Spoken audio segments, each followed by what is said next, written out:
কেউ যদি আপনার এগেনস্টে কুফরি করে, বান মারে বা জাদুটোনা করে বা সেহের আইন হাসাদ এগুলোতে আপনাকে কষ্ট দেওয়ার চেষ্টা করে, রাতের আমলগুলোতে গুরুত্ব দাও। রাতের আমল বলতে বোঝাচ্ছি এই সন্ধ্যার পর থেকে যে রাতের জিকির আজগারগুলো আছে, সূরা মুলক, সূরা পারলে সূরা ওয়াকিয়া, পারলে সূরা কাফিরুন অবশ্যই, এছাড়াও সূরা বাকারার শেষের 2-3টা আয়াত, সূরা আলে ইমরানের শেষের 10টা আয়াত, এগুলো গুরুত্ব দেওয়া রাতের আমল। রাতের বেলা ওরা কাজ বেশি করে, এটা কোন সময় কাজ বেশি করে? রাতেই বেশি কাজ করে। এই জন্য রাতের বেলা নিরাপদ থাকতে হলে আমলগুলো সন্ধ্যার পরে করে ফেললেই খালাস। করতে করতে করতে প্রতিদিন করতে করতে এমন একটা অবস্থা চলে আসবে যে তখন আপনি আধা ঘন্টায় দেখবেন সমাবল হয়ে গেছে, 1 ঘন্টা সমাবল হয়ে গেছে, চলে আসছে, অভ্যাসে চলে আসছে আর কি।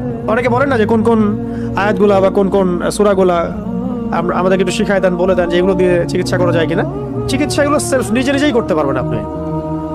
এটা যে বিশ্বস্ত ডাকির কাছে গেলেও তো ভালো, যদি নাও যান, নিজের এগুলো জানা থাকে, তেলাওয়াত সহি থাকে, আপনি ওযু করে বসে ওই আয়াতগুলো তেলাওয়াত করে পানিতে দম করতে পারেন। সেই পানি আপনি খাবেন, বাসায় ছিটাবেন, সেই পানি আপনি গোসলের পানিতে মেলাবেন, সেই গোসলের পানিতে আপনি 7টা বড়ই পাতা বেটে দিয়ে দিবেন, 7টা বড়ই পাতা পিষে দিয়ে দিবেন, দিয়ে ওই পানিটা যেটা আপনি পড়লেন, মানে সূরাগুলো যে পানিতে পড়লেন সেই পানিগুলো মিশিয়ে দিবেন।